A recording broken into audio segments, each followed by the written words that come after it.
Mr. Heisinger for 5 minutes.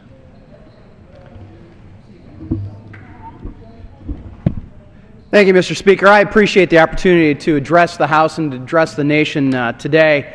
As a small business owner, I know the importance of fostering and creating an environment that promotes job creation, economic security, and opportunity, and allows especially small businesses to grow. I also know that Americans and Michiganders and those in the 2nd District in my home state of Michigan and across the country are looking for real solutions that will grow jobs now. Well, that's why I support the Jobs Act. It will jumpstart our economy and restore opportunities for Americans' primary job creators, our small businesses, startups, and the entrepreneurs.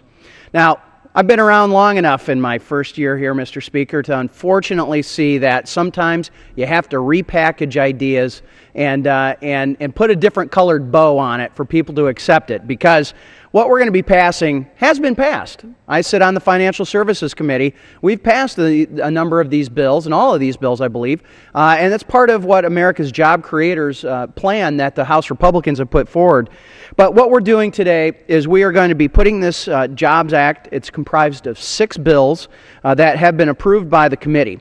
And then very quickly, those 6 bills are: 1, reopening the American capital markets to Emerging Growth Companies Act. And what that's going to do is it's going to allow temporary relief from some of the onerous SEC, or Securities and Exchange Commission, regulations that are on those small businesses.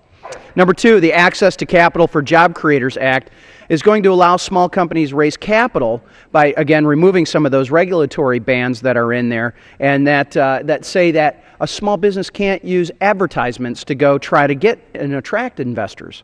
Well, in an age of internet and those kinds of things, that has a huge impact, and it also brings along a concept that's been out there called crowdfunding, and that's the 3rd bill. Entrepreneur Access to Credit Act is also going to ease the requirements that allow things like crowdfunding. People being able to go and spread this out on the Facebook and Twitter and internet and to their friends, and to pull in those small dollar investors that are going to be able to give them the capital that they need to launch that innovative idea. Well, the 4th is a Small Company Capital Formation Act, and it allows small businesses to go public by elevating the threshold that the companies are exempt from $5 million to $50 million. That is going to be able to really, truly impact those small entrepreneurs and small business owners who are looking to take their business to the next step. The 5th one is the Private Company Flexibility and Growth Act, and that's expected to give small companies more room to grow before having to go public. Currently, there's a regulation that says you can have no more than 500 investors in your small company. This doubles that. This says you can have up to 1,000, and we believe that that is also going to be able to allow those small businesses who are in transition, who are in that acquisition mode, who are in that growth mode, to be able to go up there and be successful. And finally, number 6, the Capital Expansion Act would increase the number of shareholders allowed to invest in a community bank from 500 to 2,000.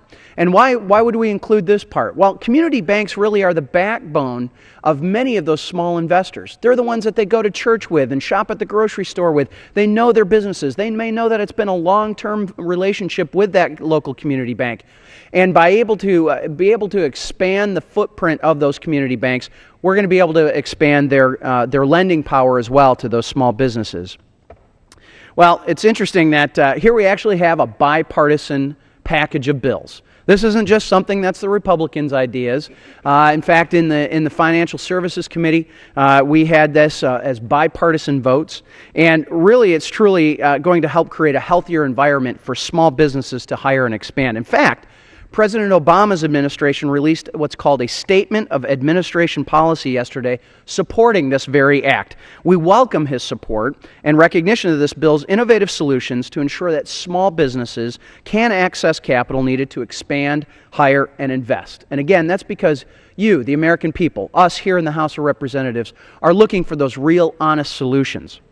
Well, it's far time that we get government out of the way of small businesses as well, the engine of our economy. We need to focus on the real economy, and our priority has to be that focus. And according to the Kauffman Foundation, startup companies created nearly 40 million jobs. 40 million jobs since 1980, and the Small Business Administration shows small businesses generate over 60% of all the new jobs created here in the U.S. 60% of all those jobs that we are hoping to have in this country are created by these small businesses. In fact, even the World Bank has a report. It's called Doing Business. And it showed that the United States has fallen to 13th for the, quote, ease of starting a business, end quote. So with that, Mr. Speaker, I appreciate this as a key to lasting, honest economic recovery. And America needs these real jobs, real solutions, and real results right now. Thank you.